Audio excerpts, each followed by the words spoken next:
And we're back. Greetings, everyone. This is Lucian Vâlsan, broadcasting from Cluj-Napoca, Transylvania. As always, alongside with me is Herr Jon Gunnarsson, broadcasting from Deutschland, and our producer, James Huff, making sure everything works just fine, broadcasting from the States. Greetings, gentlemen. Good evening. How are you doing?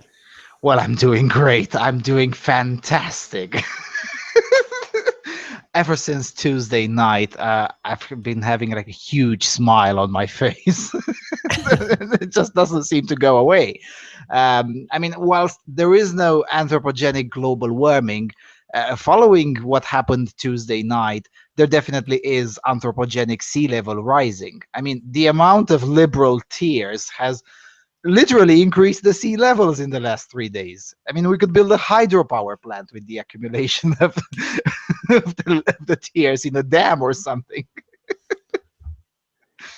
Yeah, they're literally shaking. It's I'm not a Trump supporter, Trump fan, and by any means, I don't think it's going to make America great again or anything like that. Oh, I don't But believe that either. Don't worry. I'm also not even sure if he's less bad than Hillary. But I certainly do admit to a great deal of Schadenfreude at the collective outcry of not just the left, but pretty much everyone around me and everyone in the German media, and it's maybe that's not the most dignified or the most mature response, but I'm just really enjoying all the outcry and all the doomsaying and so on that is going to put minorities into camps, and he's going to is going to overturn Roe v. Wade with his Supreme Court appointments and whatnot, and he's going to start a war with someone and start World War III and all this sort of stuff. Yeah, it's really. Haven't these people learned that Emperor Trump is not a Muslim? I mean, come on.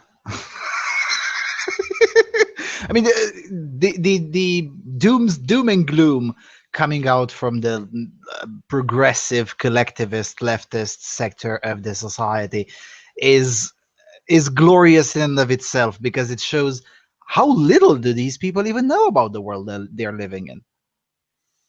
I mean, let's take, for instance, the Roe v. Wade example. The president cannot overturn that, just cannot. And even if, let's say, he gets to appoint 4 new justices, let's say, and for some reason he gets a super majority in the Supreme Court that is quote unquote pro-life, even then there would have to be a case coming up there. It's a very complicated process. It's not something that can be done in 1 or even 2 presidential terms, even if there would be a general will to do that, which is there isn't one, but let's assume there would be. Yeah, also lots of people are assuming that Trump is some sort of super conservative, which he just isn't. I mean, he has maybe some sort of conservative stances, but he certainly isn't an ideological conservative by any means. It just Indeed. He's just someone who seemingly doesn't really have any sort of ideological positions. He definitely likes capitalism. He's not a socialist. We can definitely assume that. Yeah, maybe. Yeah, okay, but it just seems that his sort of worldview is just that that it's all about sort of pragmatism, about making good deals, and it's not really about ideology or anything like that. So I mean, he is not some sort of a super right-wing person. He's I don't know if it's correct to call him a right-wing populist. He's certainly a populist, but he's also a lot less right-wing than most Republicans. And yeah, he's definitely way to the left of me, no doubt about that. Yeah, but nevertheless, the fact that the collectivist sector of the society perceives him as being what he really isn't, makes up for this glorious amount of tears that they've been flowing constantly, really since Tuesday night. And Yeah, at the end of the day, I have to enjoy the huge, sorry, kick in the teeth that uh, all these middle class left wing pricks in the media, including especially in Europe, have gotten. They needed a kick in the teeth. A glorious one, a big one. Brexit seems that it wasn't enough for them. A big one, a glorious one like this one. They deserved it every single moment. Uh, all the smugness, all the, oh, come on, only the subhuman degenerates would dare to vote for Trump. I mean, come on, normal people would never vote for Trump. Well, tough shit. Tough shit. yeah, it's definitely bigly deserved. Um, Bigly deserved for sure. Praise kick. Yeah, yesterday I made a podcast in Romanian with a Trump voter who lives here, and basically we were just like, "Oh my God, it just worked! We finally used some agitprop for a highly imperfect and highly controversial candidate, and it worked." After, I mean, suddenly I've seen some liberal voices were like, oh my God, I'm starting to like Mitt Romney. And some of the older ones were like, maybe we shouldn't have gone so hard on Mitt Romney. I mean, come on. We called Mitt Romney a racist, a pig, a misogynist or something. He wasn't really that. Yeah, we wanted Obama to win, but we kind of over exaggerated with all of these. Because now even if they might have had a case with Trump, well, you overplayed all these cards, all these shaming, social shaming, ostracism, and all whatnot, and that yielded a huge shy Trump voter. I mean, it was shy Tory on a massive scale. yeah, the boy who cried racism just wasn't believed the third time around. It's if if you say that every single GOP candidate is the worst ever, literally Hitler, then at some point it's just going to lose. It's just going to lose credibility because seemingly every election is the most important ever, and every candidate is the worst ever. At some point, people just say, "No, fuck off! I don't believe you anymore." Yeah, and obviously the collectivist sector also had the problem. Their candidate just sucked. I mean, it just sucked. Uh, no, there's no way to work around that. Their candidate sucked. It just Yeah, sucked. it was really more Hillary Clinton who lost the election than Trump who won it. I mean, Yeah. Hillary Clinton actually, among women who were supposedly so anti-Trump, she actually got less votes than Obama did 4 years ago. Yes, and Um, and those Hispanics who allegedly were frightened by Trump actually voted a lot more for Trump than they voted for Romney. Romney got like 10% or 9% of the Hispanic vote. Trump got 29%. So yeah, they got it wrong on everything. They got it wrong on demographics. They got it wrong on turnout. They got it wrong on everything. I mean, there's nothing that the media said that will happen that actually did happen. Believe it or not, Michael Moore was much more on point. I mean, he supported he supported Hillary, and 2 days before the election, he was like, "Yeah, Trump is going to win, and it's going to be a biggest fuck you, and whatnot." Michael Moore of all places. yeah. What I also like about the outcome of the election is that it undermines the left's faith in democracy. They have this idea that democracy is the perfect system of government and so on, but um, with Actually, this with this kind of outcome, they're going to be hopefully a lot more reserved in the future, and maybe they will think twice about putting more and more power into the hands of the government, and especially into the hands of the president, because sometimes just gets a really bad president and someone who you really disagree with, and then it should still be possible to live a good life without being harassed by the government too much. yeah. Um, Also, it has sparked some calls for secession among some of the more liberal states, which I think is also a great thing. Because Can you imagine liberals now suddenly called for secession, more gun rights, more? It's just got the liberals to be conservative. yeah, because I think the United States is a far too large country, having 300, was it 330 million people in one 380 country? more like 18. 380 380 380.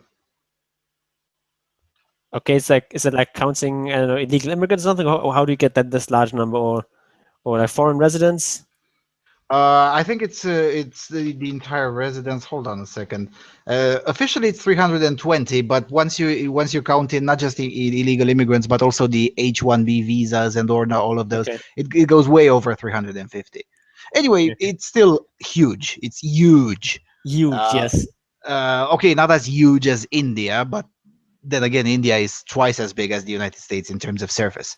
Uh, but and again, India is actually much better. I hate to say this, but it's much better governed in the sense that the federal government in India has a lot less power than the federal government in the United States. Governing such a huge and diverse republic with an iron fist from the federal office, well, that tends to breed trouble. Yeah, it's basically, if you look at two states like, say, California and Texas, they're basically different countries in terms of people's attitudes. Why should they be governed by the same federal government if that federal government is to have this huge amount of influence over all sorts of laws? Um, it just doesn't really make sense to force these very different people to live by the same rules. Why shouldn't the Californians have their set of rules and the Texans the complete different set of rules? Well, that's how it was supposed to be at first, but then again, the progressive era happened. We all know why this is happening now. It wasn't always like that. It was glorious once upon a time, but then slowly, gradually, the national government got in way too much power. This is the same thing that will happen here with us in the European Union unless we crash this nonsense, this Bruxellian nonsense. The same thing will happen sooner rather than later. This is why I'm very one of the reasons why I'm legitimately happy that Trump won, because usually the worldview and the attitude of the occupant of the White House tends to influence, albeit sometimes indirectly, the what worldviews get much more attention, much more funding, much more prominence. Why not in certain areas of Europe?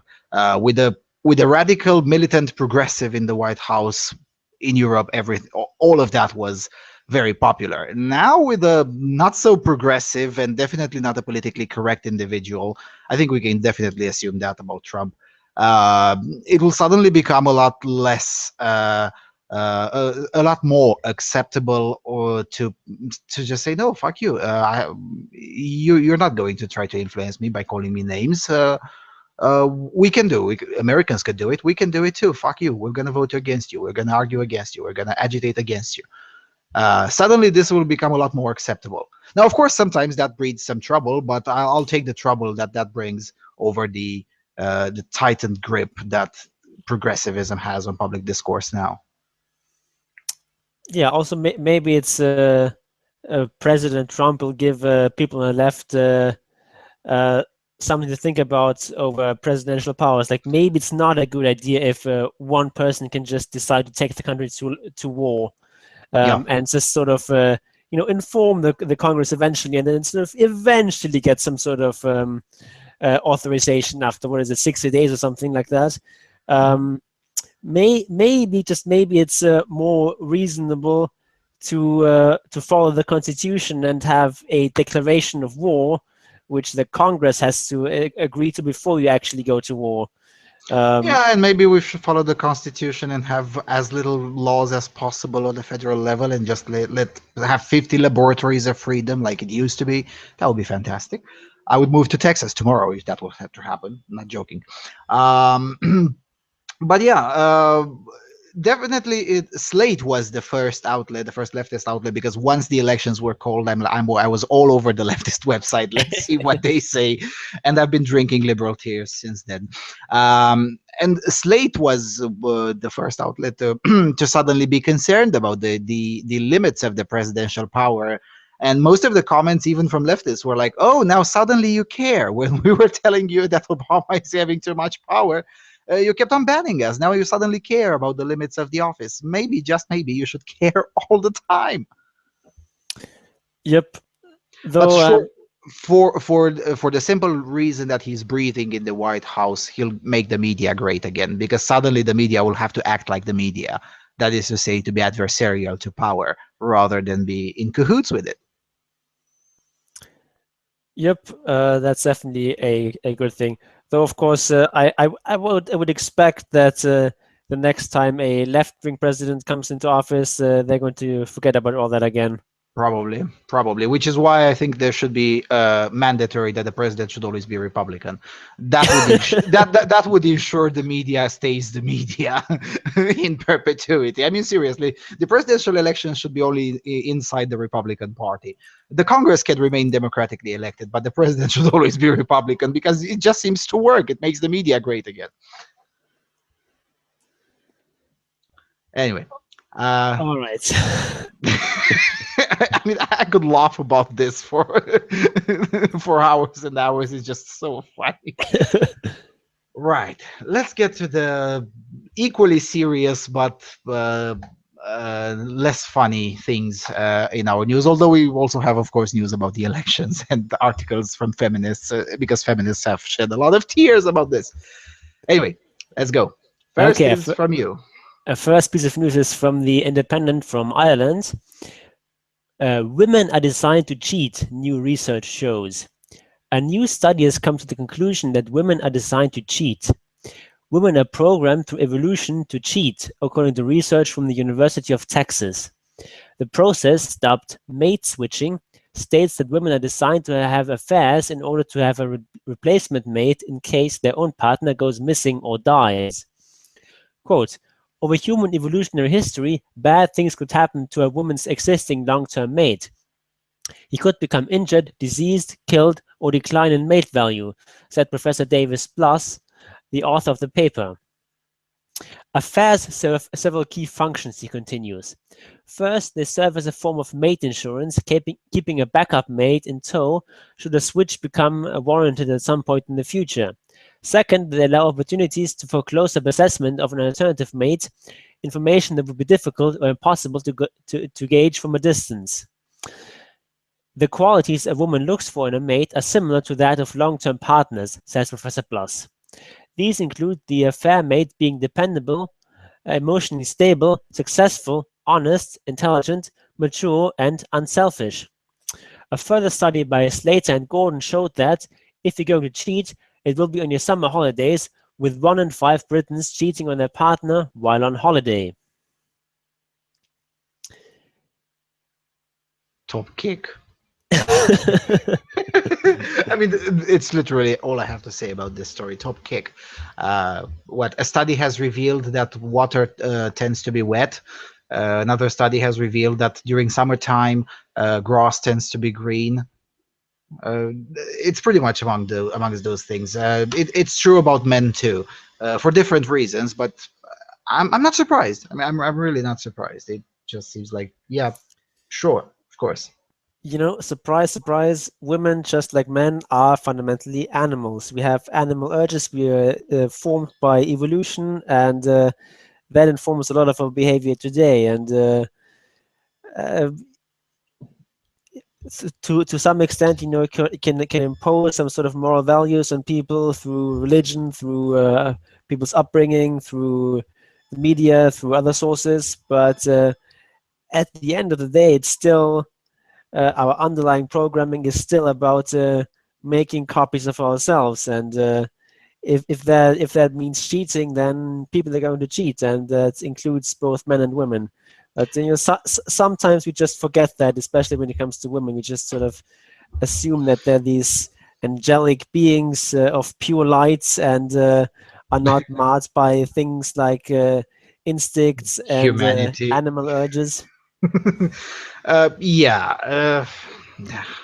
I don't know how to put it, but basically the whole reason that we've built these systems of morality, whether it's religion, whether it's secular based or whatnot, the whole point of them is to try to the extent that it's possible, at least conservatives don't assume that everything is perfect, but to the extent that it's possible, to curb some of those urges for the betterment of the civilization as a whole. Now, of course, it doesn't work all the time. Of course, it has flaws. Of course, it's imperfect because humans are imperfect, and sometimes urges outbeat the the the civilized upbringing of the individual. But nevertheless, the urges are there, and yeah, indeed, the what's it called? It has a name. The phenomenon, the women are wonderful effect. The women are wonderful effect seems to have extended itself uh, from the tiny corners of the psychology research departments to society-wide levels, into these assumptions that somehow women are not beholden to the same natural constraints and edges and conditioning like the rest of us. Yeah, it sort of seems to come in waves that sometimes in some societies it's assumed that women are driven by their base instincts and by their sexuality, and therefore they have to be contained. And at other times, and we seem to be in this sort of stage right now, women are supposed to be saintly and not really interested in sexuality, and both are wrong. The truth, of course, lies somewhere in between, and I sort of think that we're moving now in the right direction. We're now sort of moving away from this idea of women as these pure saints who are not affected by bodily urges, towards a more realistic picture. So I think that's a good development, and I think that people will be more aware of that of these facts going forward. What will matter is that how will the intellectual establishment go? For now, a significant chunk of let's call them Western universities are still in a limbo about what is acceptable to research and what is not. It's definitely slightly better now than it was 5 or 10 years ago, when you could be. I mean, even the president of Harvard was forced to resign for daring to say that maybe there are underlying biological differences that yield different results in terms of male and female achievements in mathematics. We're certainly slightly further away from that, but still very much in that neighborhood of ideas rather than the neighborhood of ideas that you and I are hoping for.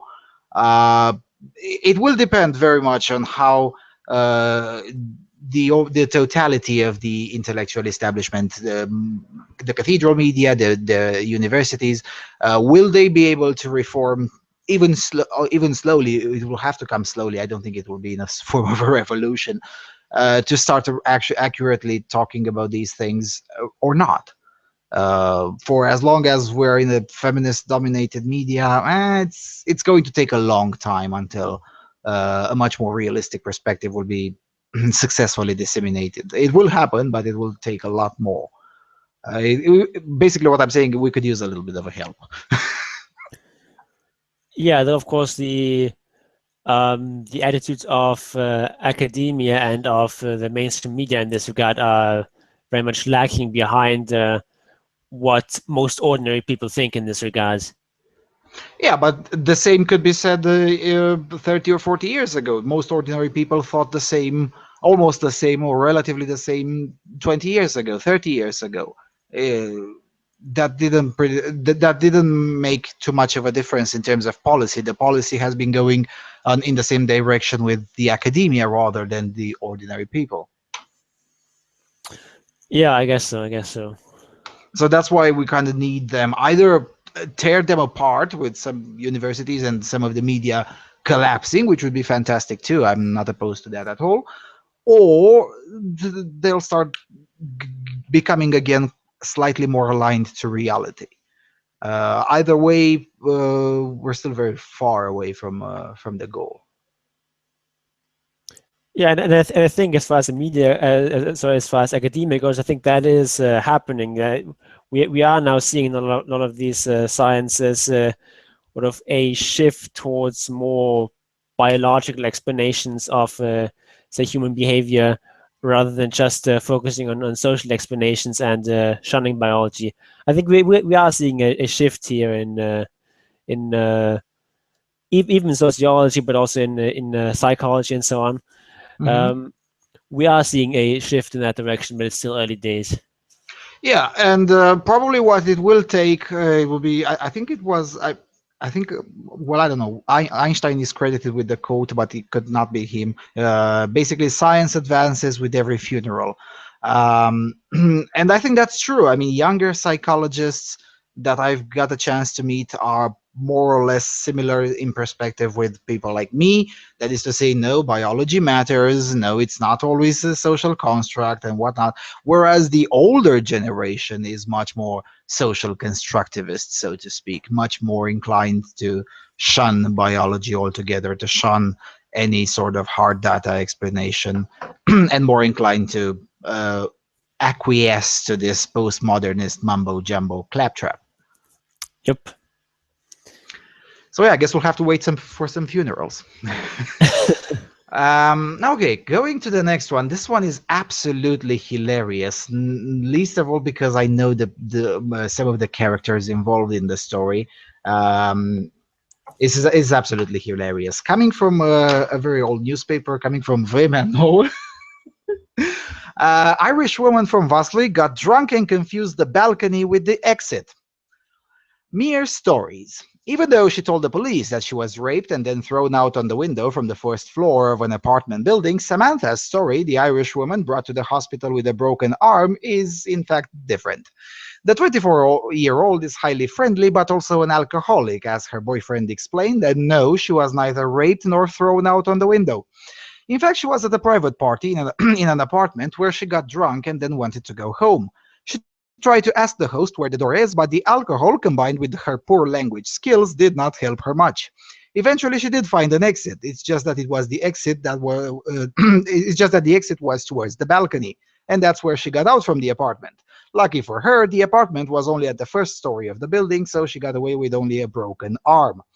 Even though she said at first that she was raped and thrown out on the window, she changed her statement yesterday as her injuries were treated by the doctors at the Vâlsan County Hospital. Skipping a bit. Quote, it is true that she has an alcohol issue, and when she gets drunk, she kind of loses it. She's now in the hospital, and the general health, the state of her general health is good. For now, I need to take care of her, and after she'll be out from the hospital, we will need to have a talk, said Samantha's boyfriend. It is indeed not the first time when this individual comes into the spotlight in our small town whilst being drunk. A month ago, she harassed the clients of a bar to get money from them so she can pay her tab after heavily drinking at that bar. Last August, she was fined for running naked during the annual town fair. And these are just the last two known instances of her adventures in our town. The medics are due to release their results about whether she was indeed raped or not, and the police has opened an open investigation to get to the bottom of the story. And then there's a little bit more to that. Update, the doctors did release the results. Of course, she wasn't raped. Moral of the story, thank goodness this happened here and not in the United States. I mean, everyone at the party would have been arrested in some other portions of this continent or in the United States. Arrested, fingerprinted, taken biological samples just because a drunk Irish chick was, well, a drunk Irish chick. Listen and believe. Listen and believe. Yeah, good luck telling that to the cops in that area. And mind you, that area has been through a very real and serious case of rape. There was a case of gang rape 2 years ago, 1.5 years ago, something like that.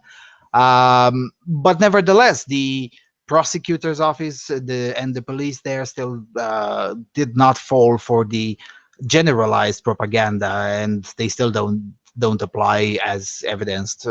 They still don't apply the listen and believe standard. They're like, no, we still gonna need that evidence for this. Yep, and that of course is perfectly reasonable. Yep. The thing is that this story in particular has gotten national attention, but the original one, which included the wrong claims that she was raped and whatnot, and obviously once that goes out, then good luck correcting it. because the Vaslui area is basically the Florida of this country. The stories with the Florida man does this, that. That's basically the Vaslui County. The most insane things that you can think of, most of them have to come from there. And if they don't come from there, they come from the neighboring county for sure. Uh, so yeah.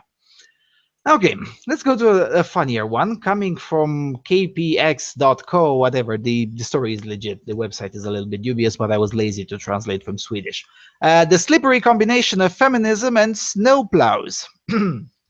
On Thursday morning, Stockholm was covered with at least 30 centimeters of snow.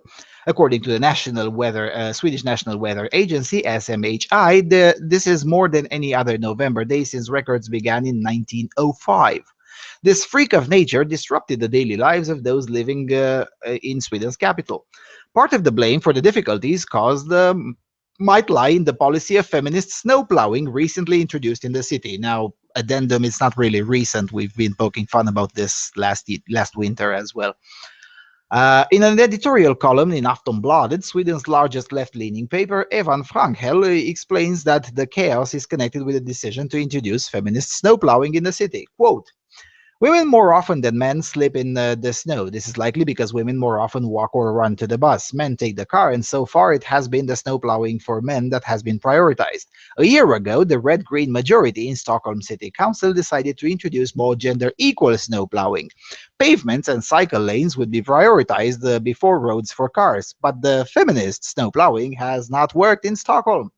Packs of snow hinder pavements, street crossings, and bus stops. Baby strollers get stuck in the snow, and wheelchairs cannot get across the streets of Stockholm. In pure desperation over the fact that neither the collective traffic nor the ability to walk across the city is a viable option, many schools shut down yesterday.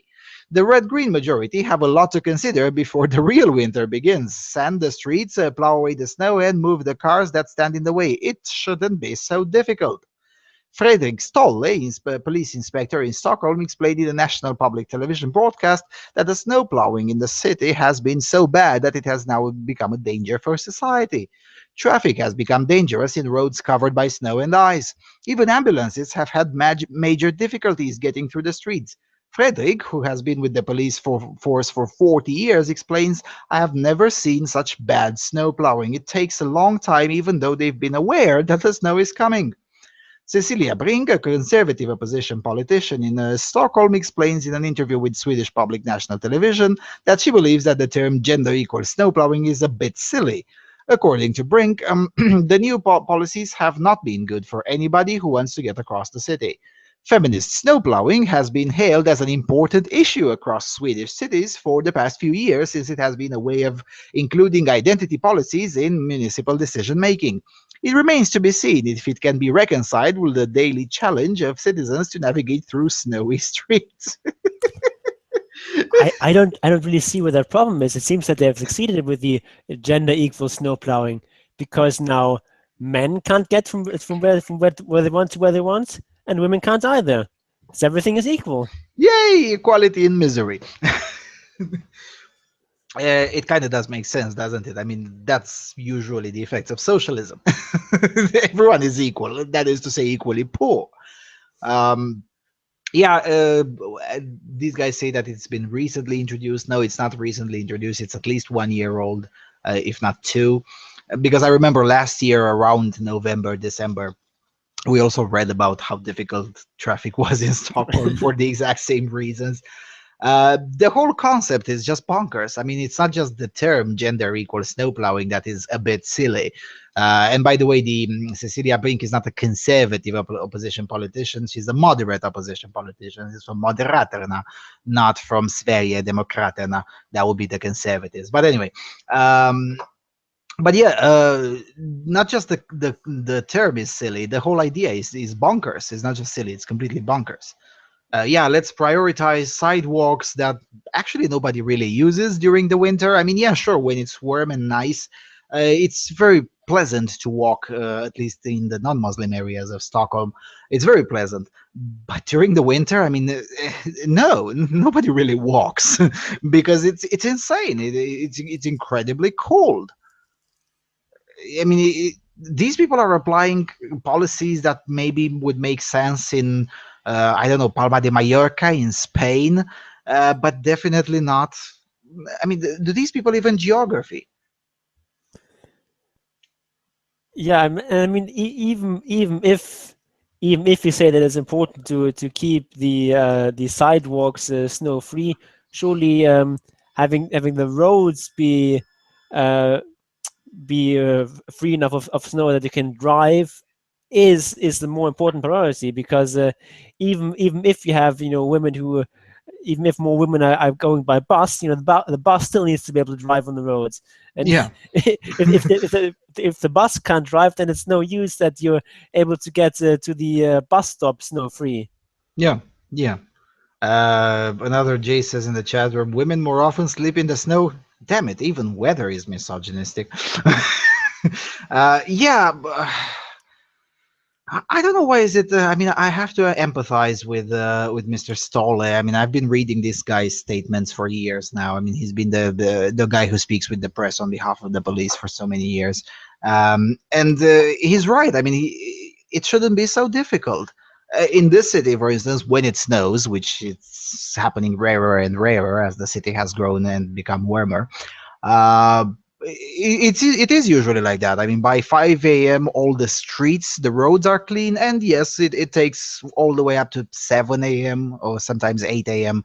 till one of the sidewalks is cleaned. So yeah, it is a bit of a gap, but I don't think it's really such a serious gap, because after all, you have to prioritize those who go to work first, and then give us and then deal with those who, if they walk, they probably not are not in a hurry, and it isn't really such a tragedy that they'll be in a 5 minute delay to buy groceries or take a walk in the park. I mean, come on, is it really that complicated? Is it really that misogynistic to put it in these terms? Yeah, and I mean, shoveling free the sidewalks is just something that the kinds of machines that you use for shoveling the roads are not perhaps the most suitable for, especially if it's sort of a more narrow sidewalk. Um, Which then are kind of the norm in Stockholm, yeah. yeah, then often it's maybe just most efficient to shovel that stuff by hand. Hmm. And I mean, like, in Germany where I live, at least in the residential areas, there's no sort of public service of shoveling the sidewalks. It's the individual residents who have to do that, and that's a system that works just fine. Yeah, that it's the same thing here in the neighborhoods. Sometimes the city hall shovels one sidewalk, sometimes, but most of the time it's the responsibility of the residents, and it tends to work just fine. I don't know why that couldn't be implemented in Stockholm as well, if that was really such a big issue. But then again, if that would have been implemented, uh, good luck doing social engineering to put women to do half of the work. I mean, identity politics is cancer. That's the takeaway lesson, because even this article says, well, to have politics be involved in the municipal decision making. Well, how about no? How about not involving identity politics? Because administering a city should not be about identity politics. Should be about what works. Yep. Amazing. All right, we're going quite fast. Let's go to the next one. Okay, the next one is from Germany, from our state media, from the Tagesschau. A Federal Court of Justice strengthens visitation rights of biological fathers. It is a decision of great import, especially for biological fathers who have difficulties in enforcing visitation rights with their children. This may happen, for example, when the children grow up with a different family and the parents oppose contact between the biological father and his child. With today's ruling, the Federal Court of Justice has substantially strengthened the rights of biological fathers. The man whose struggles have led to this decision is a Nigerian who had been fighting for his visitation rights in court for many years. 11 years ago, he had conceived twins with a married woman. Even before the birth, the mother was back to living with her husband. She had already had 3 children with her husband. By law, the husband is also the legal father of the twins, even though they are not his own. By German law, A child's legal father is whoever is married to the mother. From the very beginning, the biological father demanded to be allowed to see his children. The couple opposed this. However, this did not dissuade the biological father. He sued, initially without success. His constitutional challenge was also rejected. Thereupon, he went to the European Court of Human Rights in Strasbourg and won. In reaction, the German legislature amended the family law 3 years ago to strengthen visitation rights of biological fathers. According to the new regulation, a biological father has the right to see his children if this is in the best interest of the child. The Federal Court of Justice has now interpreted this clause for the first time and clarified how it is to be applied. If, as was true in the case under consideration, the legal parents claim that their children would be psychologically overwhelmed by the contact, family courts have to apply strict scrutiny to this claim. This means that children who are old enough must be directly asked their opinion by the court. Moreover, given the appropriate maturity, children have the right to know their own heritage, even if the legal parents are opposed. If the legal parents refuse to inform their children, it is up to the family court's discretion to decide how the children are to be informed. So I think it was. I kind of remember this case, this Nigerian guy. I think I read about it years ago. Holy shit! It's I remember reading about a case very similar to this one. Probably was the same one. I don't think there's too many Nigerian guys suing the German state. Yeah, probably not. But Right. that was for like 6 or 7 years ago. Yeah, I mean, it says here that he's been that this is 11 years ago, and he's been. Holy shit! The kids aren't the kids like 18 now already or something? Holy shit! Anyway, please No, go ahead. they were conceived 11 years ago, so they're now Okay. 10 or something like that. Okay, fair enough. Yeah, and he's and apparently he's been basically suing ever since. Yeah, so probably that was the case. So this article is a bit confusingly written, and it's sort of, frankly, it's just like a really bad German. It's like. Like it doesn't fall into that trap that a lot of the sort of respectable newspapers go of using sort of very obscure and very complicated language. Instead, this is like really simple language, like it's written for, I don't know, for 10-year-olds or something like that. It's rather weird. Like it just doesn't really use pronouns, just repeats the biological father, the biological father, the biological father over and over again. It's really weird. But anyway, if you've sort of missed the essential point of this article, with this new ruling, basically means that there's now the presumption that that it's in the interest of the child for the father to have visitation rights, and basically the family court has to prove that this is not the case, otherwise he gets access. That's basically what that's what I understood too, that the any bollocks and claims brought in by the adoptive family or whatever the adoptive parent needs to be scrutinized to the fullest extent, and the default should be that the child has an individual and so almost unalienable right to know his or her heritage, which I guess it's a fair enough standard, probably better than the pre-existent one. What I'm wondering, and I don't know if you know this, but what I'm wondering is, what was the standard for mothers, biological mothers whose children now live with some other family for some reason? It doesn't matter how it got there. What was the standard if they wanted visitation rights? I actually don't know, because it's just a case that is a lot more rare.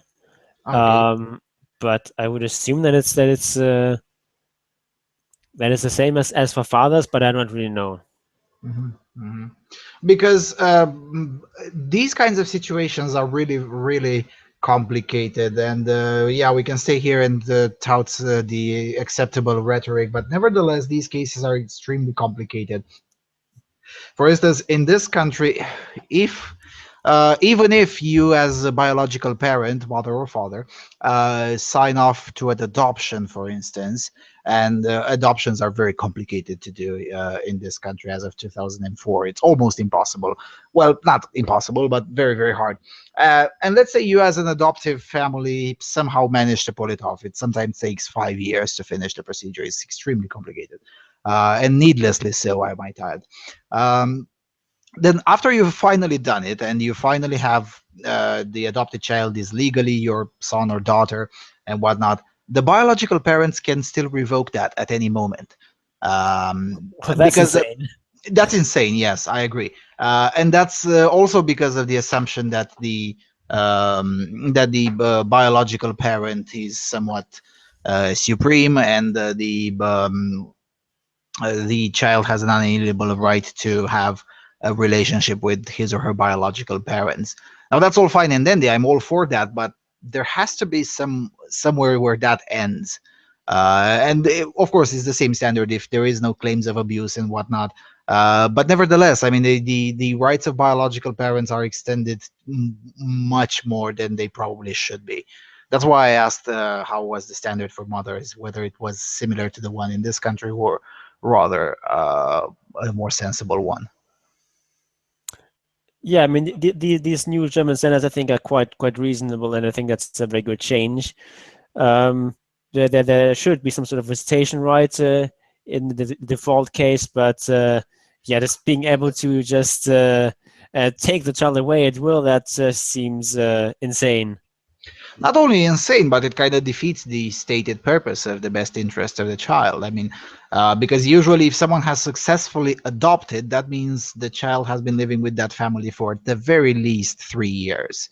So suddenly moving him or her away from there just because potato, I'm not convinced that's necessarily in the best interest of the child. Yep. All right. Oh my God, the next one is very long. Very long and kind of from the silly place. Yeah, and we were both busy drinking liberal tea, so we didn't have the time to cut them. Sorry about that. It's mostly my fault, but yeah. You know, as they say, I wanted to write you a short letter, but didn't have the time, so I wrote you a long one instead. That makes sense.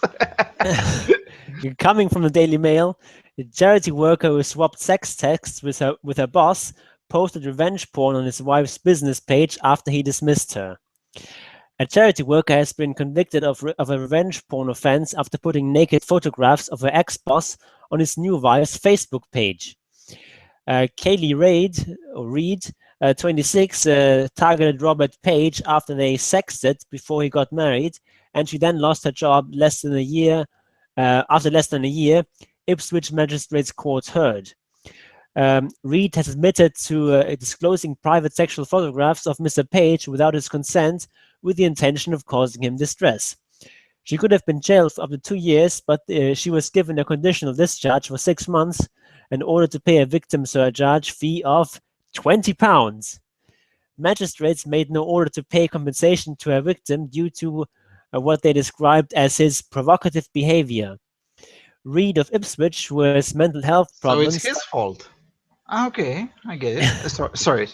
Of course it's his fault. It's always the nearest male's fault.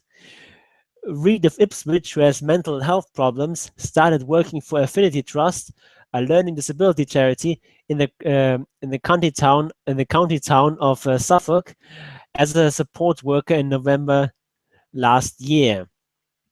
The court heard that she split up from her boyfriend in March this year, and Mr. Page, who was her manager, became, quote, a shoulder to cry on.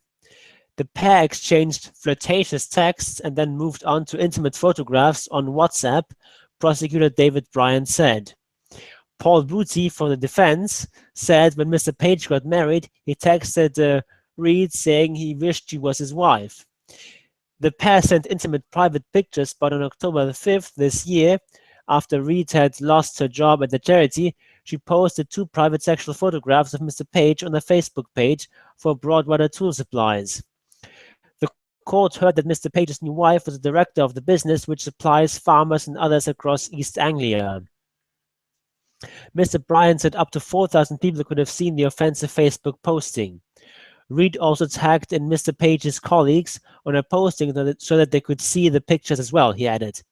Paul Booty, defending, said Reed and Mr. Page became friendly after her relationship with her boyfriend ended. He added, he managed to get hold of her mobile phone number and then he started texting. The texts became flirtatious and things developed. When Mr. Page got married, he texted Reed saying he wished she was his wife, said Mr. Booty. He said that Reed felt she had been taken advantage of and now realized that she was foolish and naive. Mr. Booty said that she posted the pictures because, quote, she was trying to be heard. He added that the case has caused just as much humiliation for her as it had for Mr. Page. Yeah, I bet. Speaking after the hearing, Miss Reid said her friendship with Mr. Page, 30, had started last March after she came out of a relationship with a boyfriend of 8 years. She said that the friendship with Mr. Page developed from them exchanging messages on text and social media and progressing to them hugging, cuddling, and kissing. It finally led to them fondling each other last September, just weeks after Mr. Page had married Tara Lindsay, 29, of Dickleborough, Norfolk, she claimed. Miss Reid said, it was not really a relationship. He was really providing a shoulder for me to cry on, but he took advantage of me because he was a manager at my work. Miss Reid said she lost her job working for Affinity Trust in Stowmarket, Suffolk, on October the 4th, shortly before she had completed her first year in the post, meaning it was easy to lay her off. She was told that she was being dismissed over her anxiety and depression issues, but she suspected Mr. Page was partly to blame for allegedly passing on concerns about her mental health. Miss Reid, who has never previously been in trouble with the law, said, I just felt angry and upset. I felt the whole world was coming down on me. I had previous reports saying how well I was doing at work, and I felt I was being singled out. She said she posted the pictures on October the 5th, the day after she was dismissed, because she wanted to prove to Mr. Page's wife what had been going on between them. Miss Reid said, when I first posted it, I didn't think anything of it. It is only when my mom said that I shouldn't have done it that I began to think that I shouldn't have posted it. But I just wanted his wife to see that it was her husband. She can't deny the fact that it was him. He can't keep lying and getting away with it. He told me that he wanted me to be his wife, not her. I was so overwhelmed, upset, and angry that I didn't know what to do. When you are angry, you do things, don't you? Miss Reid said bosses at Affinity Trust told her to remove the pictures 2 hours after she posted them, but she ignored the request. She believes the pictures were finally taken offline by Facebook on Mrs. Page later the same day. She added, I'm just a nice girl trying to live my life and I was taken advantage of. I was previously a KFC manager and this was my first caring job. I loved it because it was the best job I ever had and it took it away from me. The police contacted her 3 days after her Facebook posting to say that a complaint about her had been made and they would be contacting her for an interview. Officers then arrived at her home the following week to arrest her. She said she was held in custody for 12 hours and wept as she told her story to officers, but she was told she was being charged. A spokeswoman for Affinity Trust said, this is a personal matter for the people involved in the case, none of whom are currently employed by Affinity Trust. More than 200 people have been prosecuted since revenge porn laws were introduced in April last year, making it an offense to share private sexual photographs or films without the subject's consent. The vast majority of offenders prosecuted under the law so far are men. To no one's surprise. There is one missing sentence from this article, which should have been the very last sentence. I mean, the vast majority of offenders prosecuted under the law so far are men. I'm pretty much not surprised at all about that. The next and last sentence should be, what sentences do the vast majority of offenders actually get? Because I'm pretty sure it's not suspended sentences and fines of £20. That is 2 packs.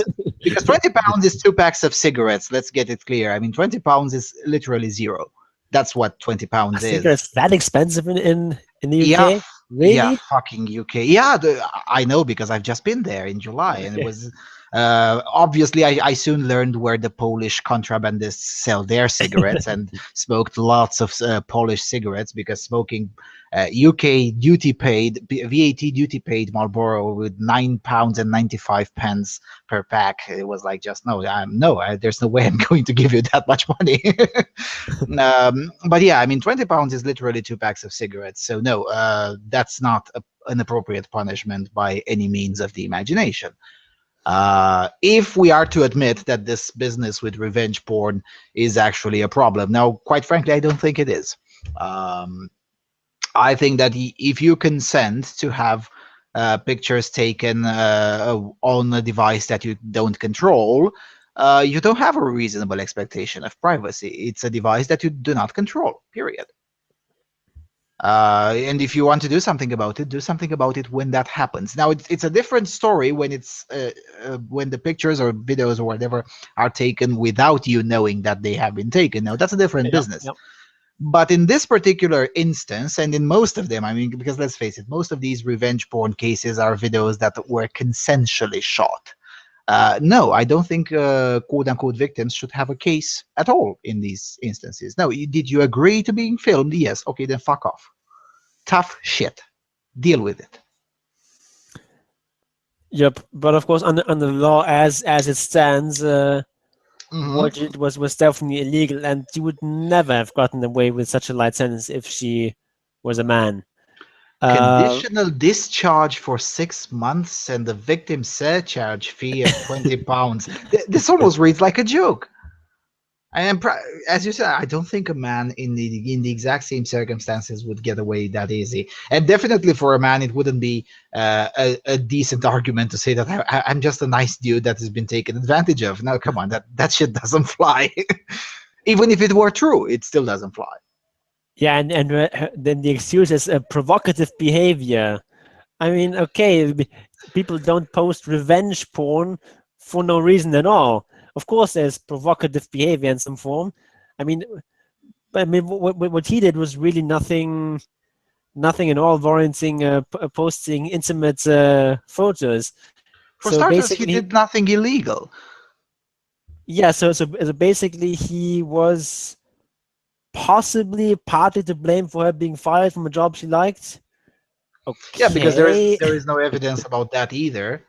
I mean, she speculates that he might have had something to do with the verdict that says we're laying you off because you have anxiety and depression issues, which might actually be true considering her behavior right after being laid off. I think that the evaluators might have actually had a point in laying her off.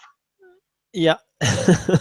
Just saying. I mean, you're being laid off for your anxiety and depression issues and your psychological instability. What's the next thing you do? You post revenge porn of your former boss. Well, and then you claim that the evaluation might have been unfair. I don't think so. I don't think so. I think the Affinity Trust might actually have had a point, and probably her former boss had nothing to do with it.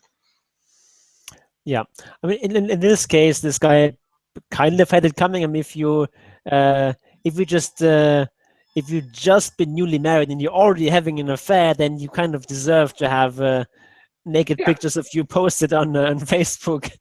Yeah, that's why I have no sympathy whatsoever for the quote-unquote victim in this case.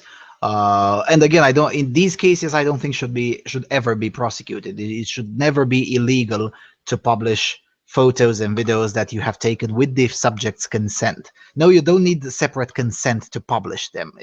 If I videotape you with my camera, there is an implicit assumption that I might publish them. If you don't like that, then don't consent to be filmed. It's not really rocket science.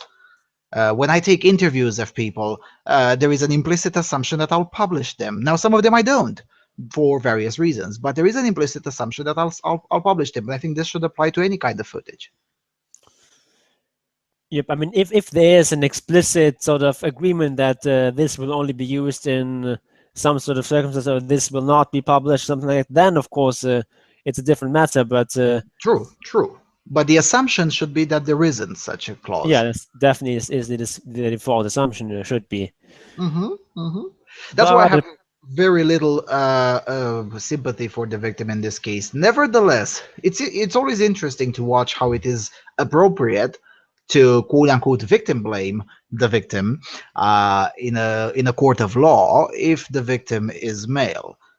Whereas if the exact same argument would have been carried out by a judge to say, well, look, she is partly to blame for this because of her provocative behavior, it would have been an outcry. Yep. The name of the judge would have been plastered all over the place. His photo, his credentials, his CV, or her CV. It's even worse when a woman does it because they kind of feel betrayed or something. Um, because oh my God, how dare this judge say that? Well, maybe the victim is partly to blame for what happened to her. Uh, even if that's true, I mean, because that's what annoys me the most. I mean, sometimes victim blaming is disgusting per se, but sometimes it's very appropriate. Sometimes victims have had it coming, like in this case. Yep. Right. Okay. Let's go. The next one is from the evangelical something. Yeah, it's from the Lutheran Church of Germany. Okay. They use this word evangelisch, but it's not. It just basically means Protestant or Lutheran. It's not synonymous with evangelical in the United States or anything like that. Fair enough. The Lutheran Church in Germany is sort of this tends to be this sort of very mild mannered, very moderate type of Protestantism. Basically, Still like heresy as far as I'm concerned. So, joking. it's basically like a more milk toast version of the Church of England. You can think of it like Okay. that. So no blackjack and hookers. Okay, fair enough.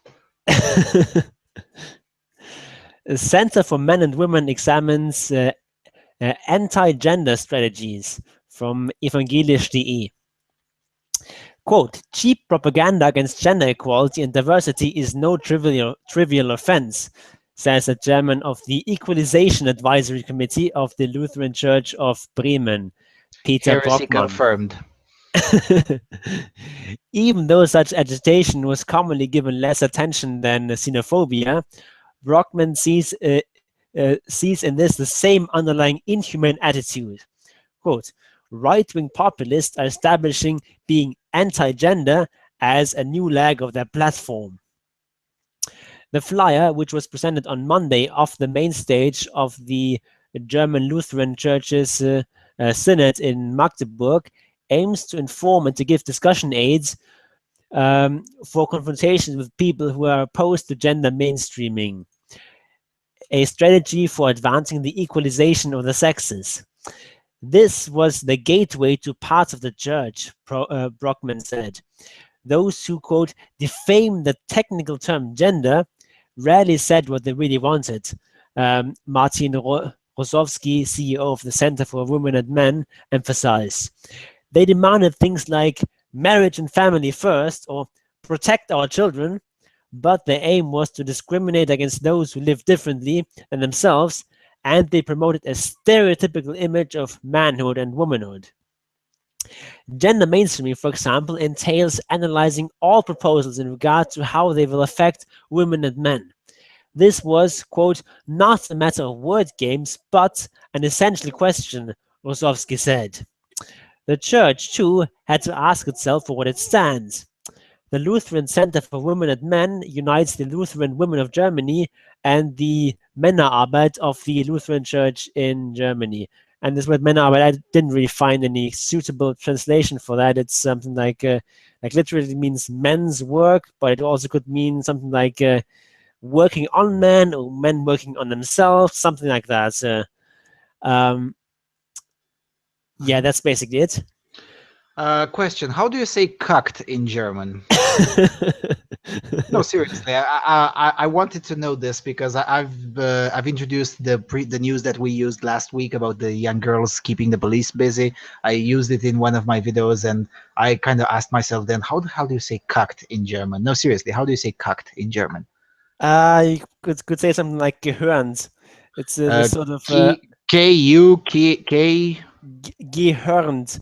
It's this idea that cuckolding someone is there's this expression for that is jemandem Hörner aufsetzen, to something like to put horns on someone's head. I see. It's the same logic applies to the Romanian word for cucked. Yeah. Okay. Fair enough. Okay. Because that's what it is. I mean, what I heard from you reading an approximate English translation of this article is like, I was like, cucked, absolute heresy, cucked. This is cucked. This is degenerate. Really, the church defending gender mainstreaming and talking about the offense of contesting the term gender, which is completely foreign and alien and insane by the German language standards, or by any language that is not English, basically. Uh, really? I mean, that's heresy. It is heresy. Does the Lutheran Church have the notion of heresy, or it has been abolished on one of the latest councils as being something oppressive or something? Yeah, I don't know. It's I was once nominally a Lutheran, but I'm not really very well versed in their theology, so I can't really tell you what their stance on heresy is. Yeah, no, I'm as atheist as they come, but I've come to appreciate a little bit more the traditionalists over the progressives, because at least the traditionalists are consistent even when they're wrong, whereas the progressives are consistent only when they're wrong, and never when they're right. And this pans out in churches as well. I mean, you see, 2 weeks ago, the Pope, even this progressive Pope, was asked by the Swedish press. He did a visit to the Church of Sweden, which, by the way, has openly lesbian bishops. And he was asked by the the Catholic Church or the no, Church of Sweden. Church of Sweden is Church of Sweden. Okay, that's of course Protestant. Okay. yeah, it's a Protestant one, yeah, and it's a state church-ish. Depends who you ask. Anyway, and he was asked by the progressive press of Sweden. They were thinking we're speaking with the progressive Pope, so we could ask this. And they asked him, when will we see women ordained into priesthood in the Catholic Church? And he was like, yeah, exactly, never. It's just not going to happen. Good luck. And they were, well, he didn't say that. He said, well, we could look on the writings of Saint Paul, which is basically John Paul II. And it was like, well, yeah, but he said that that's never going to happen. And he's like, yeah, exactly. So even the most progressive version of Catholic that you can find, which is the current Pope, is still significantly saner than the most moderate Protestant version. The Protestant churches have been significantly more accepting of this subversion of SJW discourse than Catholic or Eastern Orthodox churches have been. Now, I'm not necessarily saying that's always a good thing, but in terms of feminist subversion, gender mainstreaming bullshit, postmodernist claptrap, and cuckoldry, I think that's a fantastic news. That the Catholics and the Orthodox, they were like, no, this is heresy, this is insane, get the fuck out. And it's very bad news that Protestant churches have been so willing to just accept this uncritically. Yeah, I mean, I've no problem with them having women as ministers, however they call it. But of course, this whole sort of social justice stuff is, of course, not exactly new to churches. Well, in the end, the very term social justice was actually a Catholic term at one point in time. But then again, what the Catholics meant by it is largely different than what the social justice warriors today mean by it. Of course, I mean it's a sort of very open term. I mean, everyone is in favor of justice, of course, but people just disagree vastly on what justice entails and what justice is. Mm-hmm. I personally disagree with the term of social justice. I think justice is always an individual thing. I think that an individual's actions can be just or unjust. Maybe an organization's um, actions or corporations' actions can be just or unjust, but not a society. You always have to have some sort of actor. It can be just or unjust. At least that's my idea. So I object to social justice as a concept in that way, but most people don't see it that way. So for them, it makes sense to say that they're in favor of social justice. But what they actually mean by that can vary quite a bit. I mean, you could, for example, say that social justice means that you have capitalism and free markets because that's the most just way of organizing society. And but of course, SJWs will not see that as social justice. It's all a question of definitions. Yeah, and it creates a never-ending semantic bickering that leads nowhere, which is why I reject the concept entirely.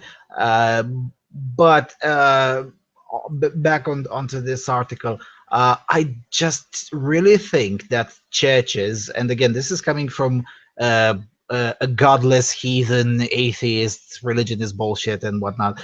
But nevertheless, I just think that churches should try to emphasize more on their tradition, precisely because that's their function.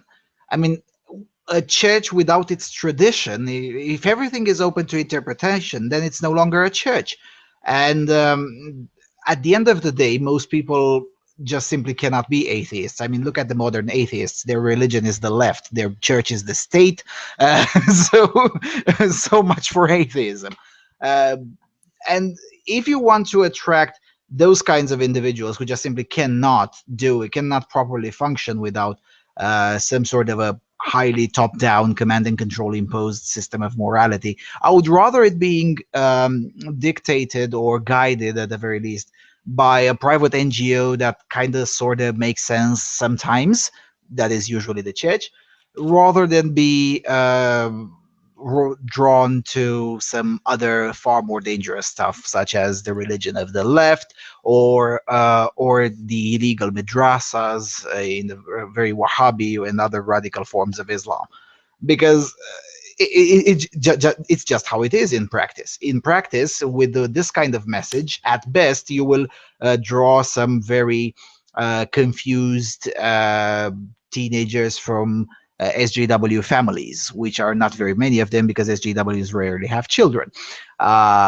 Whereas the vast majority of the children who are looking for a much stronger sense of identity through their religion, they're not going to come to Lutheranism if they hear the same mainstream bullshit, postmodernist bullshit there. They will go to somewhere where there is a lot more passion and conviction. And the problem that SJWs have is that they cannot promote their postmodernist nonsense with passion and conviction, because you'd have to be very convinced of things that are just simply not true. Yeah, and the Lutheran Church in Germany has been bleeding members for a long time. Gee, I wonder why. Yeah, and most of the people who are members are very, very irregular types of churchgoers.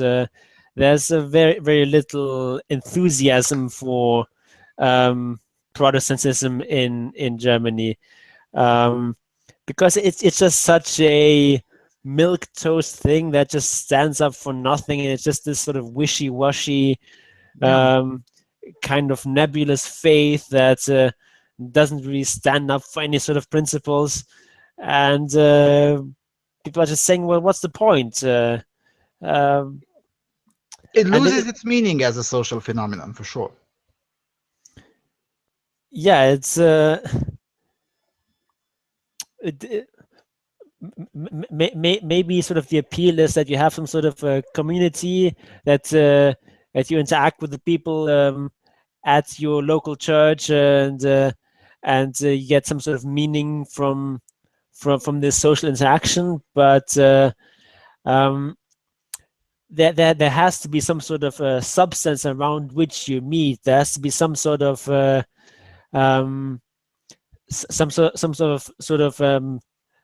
belief that unites you to actually build strong communities. And the Catholic Church, for all its flaws, has done a much better job at that, at least in Germany. And Almost everywhere, really, because the Catholic Church, as you said, for all its flaws, it rarely ceded under modernist pressure to change its core values. I mean, the Catholic Church still maintains a lot more of its tradition than any of the Protestant ones, really. Perhaps with the exception of the Unitarian Hungarian Church. Those guys are basically Catholics with blackjack and hookers.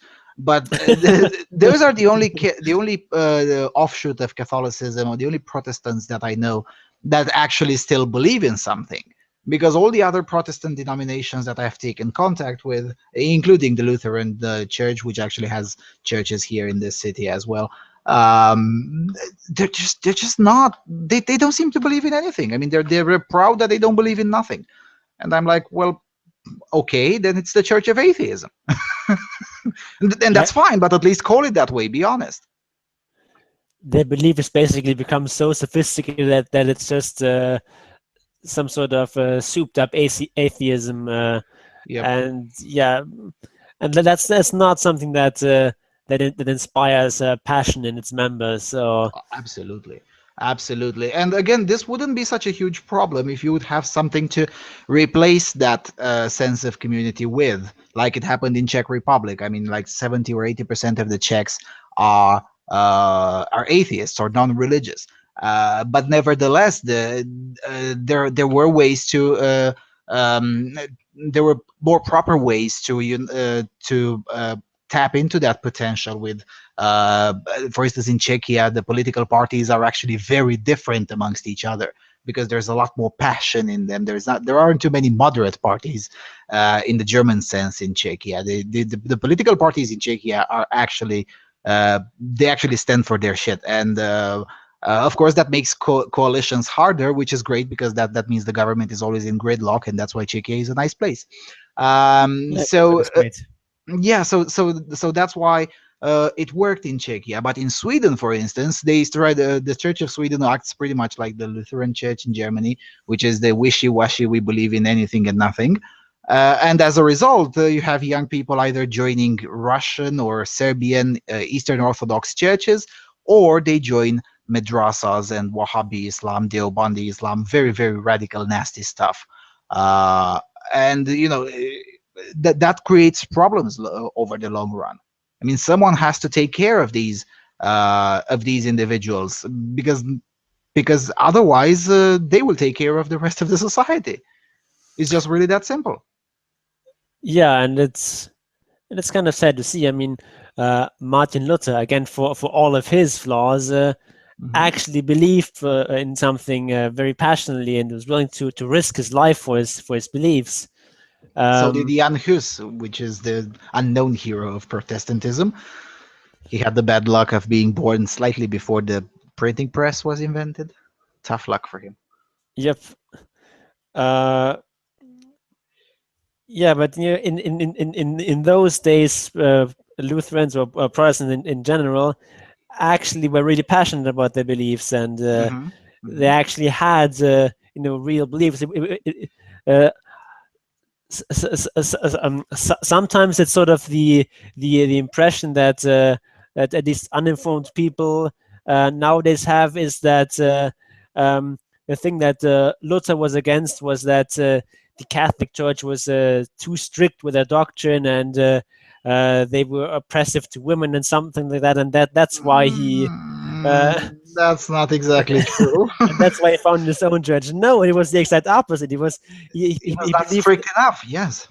Yeah, he believed that we're far too lax with interpreting their own beliefs, and that it had all sorts of sinfulness in the church, and all sorts of bad practices that he And in believed part he undermined was the right. faith. And in part he was right. Not on social issues, but selling the indulgences and all that business. That's sinful, and I can say that as an atheist. That's insane. And yeah, and the offshoots that came from Martin Luther's movement were even more strict. I mean, the Puritans that first moved to what we now call the United States, they moved from East England and Ireland because they thought that their surrounding environment wasn't pure enough. That's why we call them the Puritans. So yeah, Protestantism wasn't about getting things more progressive, but rather making it more strict from a social perspective. Now, I'm not saying that's a good thing or a bad thing, but it's sad. It's kind of sad to see what has come to Protestantism these days. Yep. All right. Enough about religion. Let's go to The Guardian and let's read from one of the most You want prominent. to escape religion? You read The Guardian. Yeah, okay, fair enough. Touche. Yeah. Nevertheless, Gloria Steinem wrote about the election of Donald Trump, and it's such a glorious article through its religiousness that I have to read it in its entirety. It's just, you'll see. So, Gloria Steinem on The Guardian. After the election of Donald Trump, we will not mourn, we will organize. In my country, the white lash and the man lash have just created President Donald Trump, an unqualified candidate who came up not through politics, but through inheriting money, a gift for bullying, and being on television. Though Hillary Clinton won the popular vote, Trump won enough to get a majority of electoral votes. That was a move to the right, not unlike Brexit and the rule of Prime Minister Modi in India. It's funny she gives the example of Modi. Yet I also have to admit that in answer to the question I'm most often asked, I hoped but never quite believed I would see a female president in my lifetime, at least not a woman like Hillary Clinton. If a first female president were someone like, say, Margaret Thatcher, Sarah Palin, or another woman who knew how to play the game and win, I wouldn't have been surprised. But Hillary Clinton didn't just play the game, she changed the rules. She insisted that women's rights are human rights by taking money from Saudi Arabia, that women can decide the fate of our own bodies, that workers of all races should get paid the same as white men for the same work, that fathers can and should be equal parents, yeah, right, that women's rights and children's rights should be fundamental to foreign policy, and that global warming was a reality. Yeah, there is your problem. That's why she was, and always has been, supported more by women than by men, more by voters of color than by white voters, and more by scientists than creationists. Not really, but anyway. It's also why she is deeply and vehemently resented. Eh, there have always been women who could have changed the game. I was in college when Margaret Chase Smith became the first US senator to oppose Joe McCarthy, the Donald Trump of his day. Really? Later, she also became the first woman whose name was placed in nomination for the presidency by a major party convention, yet that was as far as she got. In 1972, I ran as a delegate pledged to Congresswoman Shirley Chisholm, whatever, candidate for the presidency. So important that I can't pronounce her name. Though she was only on the ballot in 14 states, she spoke out against the Vietnam War and against racism and sexism in education and politics. In the public imagination, she single-handedly took the white male-only sign off the White House door. Actually, in 1972, that sign didn't exist anymore, but forget about history. The truth is that for 2.5 centuries, this country has excluded females of every race from its top leadership. Also, the 40% of males who are African American, Hispanic, Jewish, or otherwise seen as needing an objective, also the 5% who identify as gay or lesbian, and also the 60% who can't afford to purchase a college degree. There has been only one president who wasn't married and none who was openly atheist or agnostic. And we've been selecting our top leadership from 10% of our talent at most. We may be giving birth to democracy, but there will be years of labor to come. Nice metaphor. That's why electing Barack Obama was such a crucial beginning. We were rewarded by his intellect. Oh, I want to see that. And gift for unifying. I want to see that for sure. His cool head and warm heart. I believe he will be remembered as a great president. Yet he too was often paralyzed by corporate and religious powers that are deeply racialized and gendered and include a male cult of guns. Sometimes I thought that if his opponents had cancer and Obama had the cure, they wouldn't accept it. Though in public opinion polls, right-wing issues were rarely supported by more than a third of the country, their representatives were elected and re-elected by unlimited corporate contributions, really. Gerrymandering, okay, by state legislatures, and low voter turnout, which actually elects Democrats too, but yeah. They took and kept control of the once centrist Republican Party, really, that had produced Margaret Chase Smith and was the first to support the Equal Rights Amendment.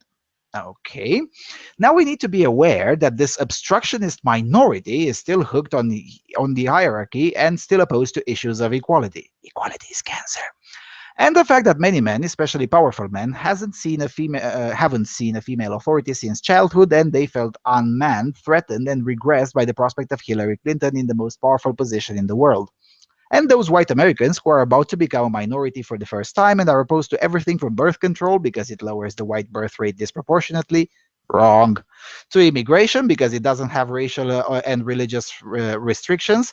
Of course, this is guilt talking. They fear being treated as they have treated others.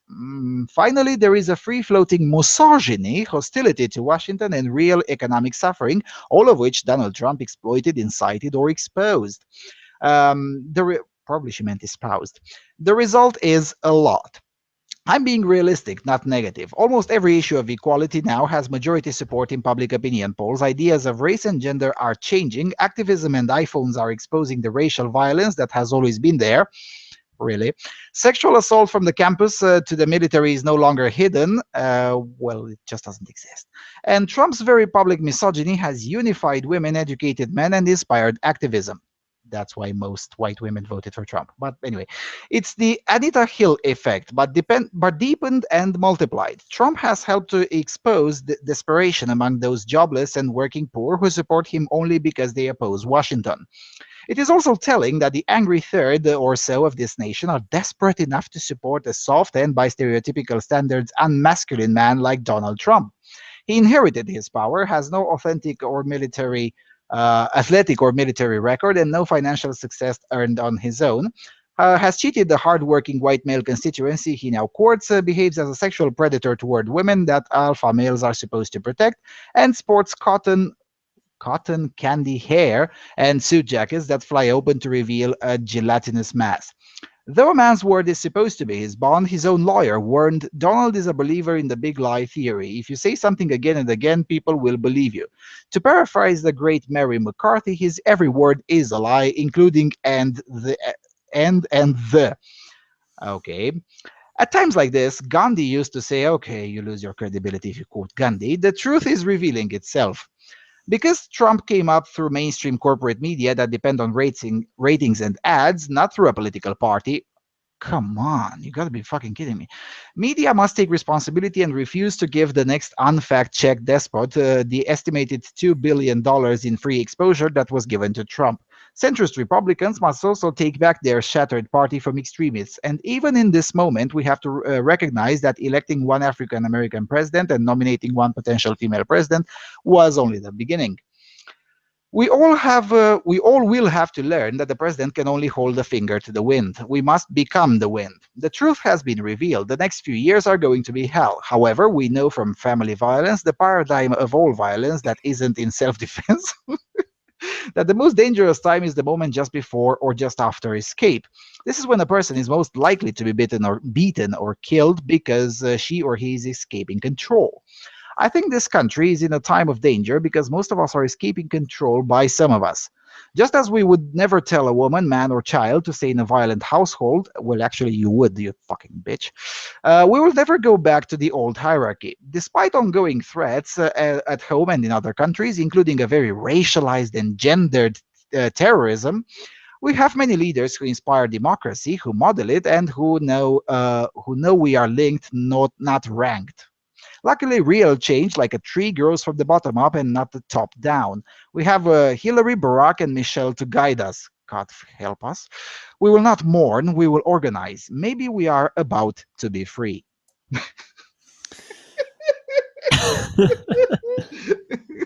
Told you it's glorious. Told you it's glorious.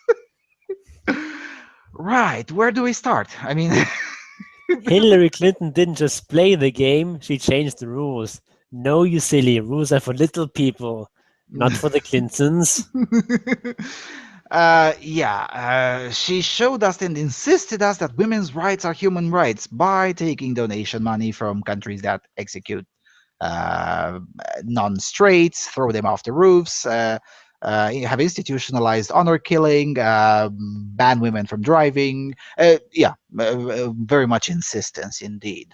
Um, Where is it? Okay. Oh yeah, and this was the part that I loved the most. It's right at the first of the article, third paragraph. If a first female president were someone like Margaret Thatcher or Sarah Palin or another woman who knew to play the game, and I wouldn't have been surprised.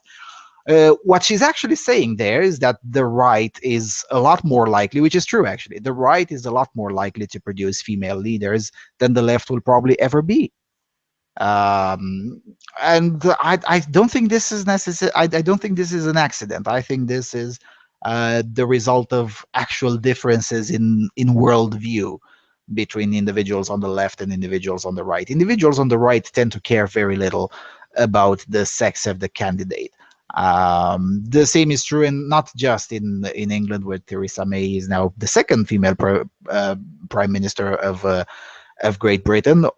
Two no for conservatives, by the way, in this department. But it's also true in South Korea, where the female prime minister of that country is Gloria, has just been elected for the third term, and of course again a conservative. Same thing in Slovakia. The leader of the country is a woman, a conservative.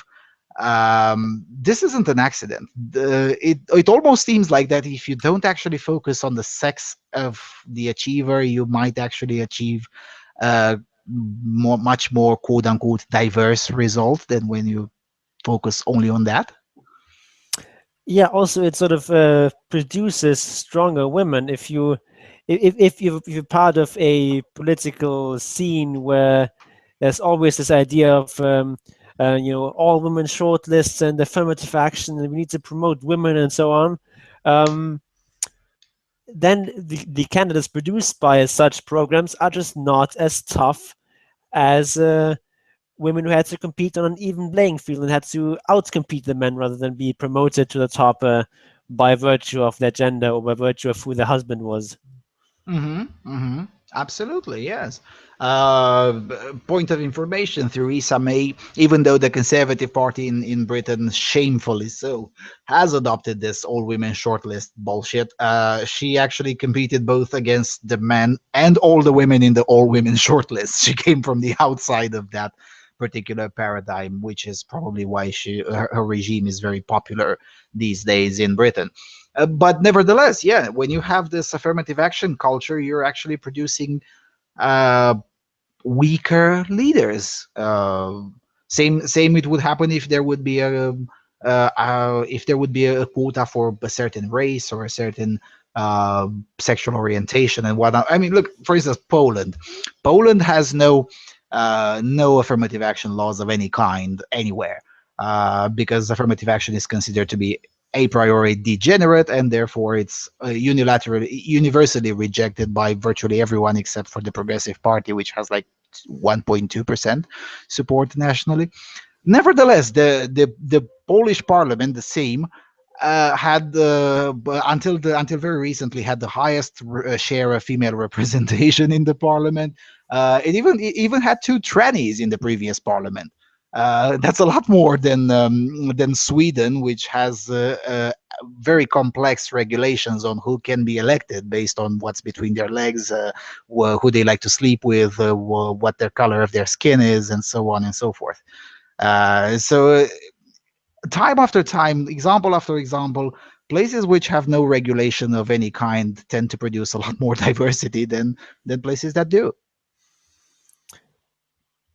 Yeah, also in Germany, the only female chancellor that we've had is Angela Merkel, who's at least nominally a conservative. And Yeah. and at least at the time, there was no sort of affirmative action for women. She she made her way to the top by realpolitik, by backstabbing various men in her party, and that way she managed to get to the top. Also, we never had a gay chancellor, but a gay vice chancellor who's from the Liberal Party, or the classic Liberal Party, which also doesn't have any sort of affirmative action for sexual orientation. And it was Guido Westerwelle. And in the case of these people, they're sexual orientation or their sex was never really much of an issue. I mean, Angela Merkel didn't campaign on let's elect a woman as chancellor, and Guido Yeah, Westerwelle certainly didn't campaign on let's let's make a gay man the vice chancellor or the foreign minister. yeah, Um, that uh, he was openly gay, but it was never something that he bragged about, or that he made any sort of big issue about. It was just, yeah, I'm gay. Um, I have a boyfriend, or with some sort of, what is it called? Uh, some sort of official partnership that's basically like marriage. But it was never something that he paraded around, or um, or that had any sort of big influence on the elections. And that's how it should be. That's how it should be. It should yeah. not. You should not elect. Should not vote for someone or against someone because of the sexual orientation. Just do you agree with the policies, or do you at least believe that they're the lesser evil? Then you should vote for them, and otherwise you don't. Yes, I'm trying to find, because there was a professor, a Romanian professor, but who teaches in an American university. He wrote the name of yeah, there you go, Kellyanne Conway. Do you know who Kellyanne Conway is? No. She's the first woman in the U.S. history who led a presidential campaign in the United States and won. She was the campaign chairman of the Trump campaign. She took over the campaign in the financials of the campaign in August this year, and spending less than a third than Hillary Clinton. She achieved obviously very good results on the ground game. For instance, in millions of dollars in Florida, for instance, the Clinton campaign spent $82 million. The Trump campaign, guided entirely by Kellyanne Conway, spent only $28 million. So that's almost 4 times less. Trump won. In Ohio, Trump spent $12 million, Clinton 48, Trump won. Pennsylvania, Trump spent $12 million, Clinton 34, Trump won. North Carolina, Clinton 32, Trump 8. So that's 4 times less. Again, Trump won, and so on and so forth. And only even though she took over the entire party in August, so almost 1 year after, 1 year into the race. Just saying. I mean, and again, probably a Trump cabinet will include at least one gay dude. I still forget his name. He spoke at the Uh, RNC Peter about Thiel. this. I think so. I think so. And He's a sort of that guy, and another one. There are two of them who donated for his campaign and whatnot, and one of them will definitely be part of the cabinet. So I don't know where she's getting with all of this. Then again, Gloria Steinem says here, this country has excluded females from of every race from its top leadership. Also, the 40% of males who are African and American. I'm sorry, that's not true. no, no, no, Uh, no. It's African American or Hispanic or Jewish or otherwise needing an adjective. I mean, all those together are 40%. that's still not true. It's just not true. Um, then again, where is it? Oh, yeah, the 60% who can't afford to purchase a college degree. Now, I'm sorry about the college degree thingy, but nevertheless, 49% of college degree individuals voted for Trump. So maybe having a college degree didn't really make a difference. Though I kind of like the way you put it here, that you can't afford to purchase a college degree. Which is a I, I, very th- I way. think that's quite nice. It's Quite nice quite a and nice it's way of fair. putting it. And no, and it's fair. I mean, at the end of the day, it kind of is that way uh, in the United States, and it should stay that way in a way, especially considering how awful most universities are there, right now. The last thing you need is to put the public purse even more at work to pay for more degrees in African American studies, social justice studies, gender studies, and all the other crap ending in studies. Um, Again, the fact that the US had no openly atheist or agnostic president, yeah, who cares? Um, we may be giving birth to democracy. This shows the either the willful ignorance or intention of malice. The United States is not a democracy. It wasn't supposed to be. It's not, and it should never be a democracy. It's a republic. There's a difference. Yeah, and of course, most of the founding fathers were very, very distrustful of democracy, and for good reason. yeah, and the idea of democracy only As really inherently became good.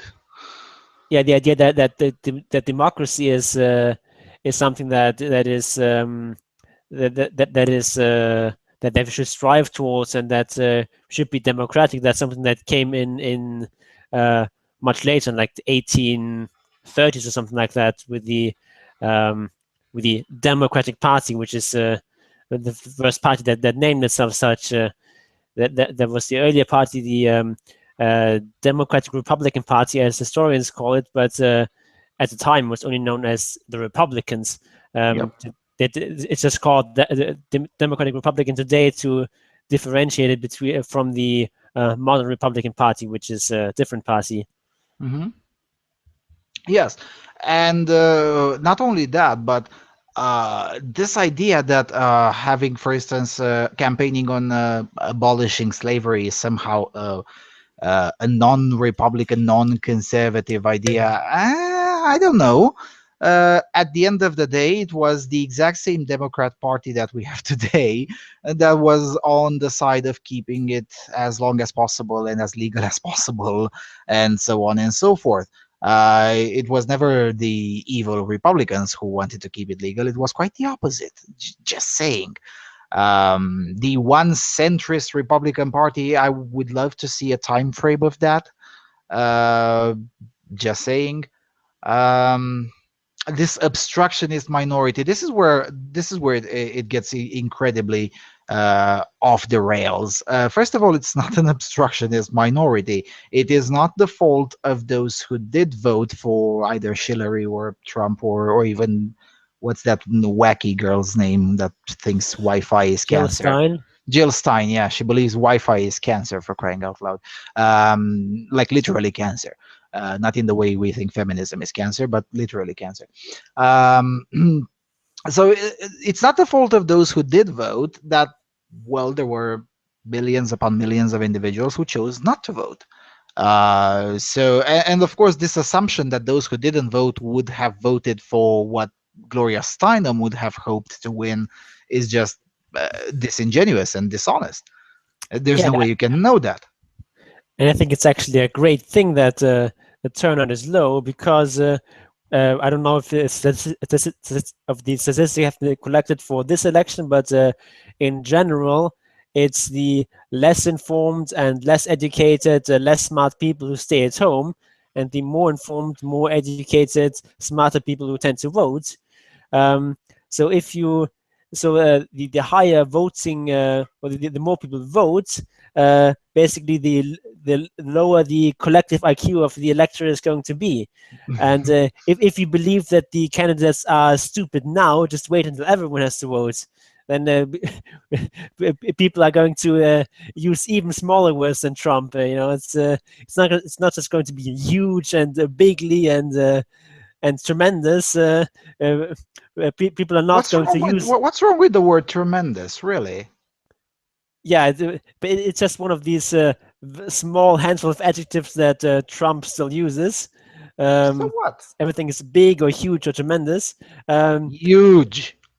Huge, okay. But basically, if everyone had to vote, probably would have to drop tremendous, because that's a kind of difficult word. There was one moment in the I think it was the first presidential debate when Hillary Clinton said something about repatriating money, and then she sort of caught herself and realized that, yeah, you can't really use the word like repatriate, and then she immediately added bring it back to the country, so that all these stupid people can also understand what she's saying.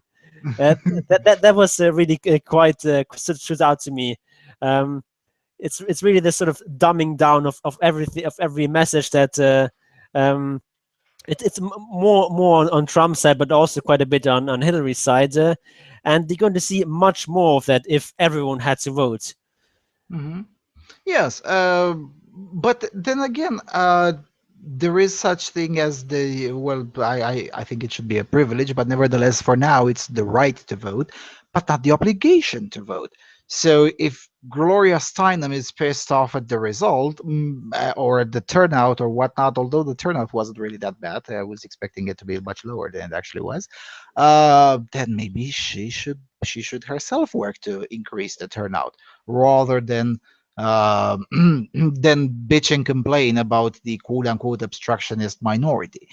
Um, and also this and this is something that is probably going to bring me a lot of bad words, but I don't really care. This portion of the article, and those white Americans who are about to become a minority for the first time and are opposed to everything from birth control because it lowers the birth rate disproportionately. First of all, that's not true. There is a reason why uh, things like Planned Parenthood clinics are almost invariably in black neighborhoods and not in white neighborhoods.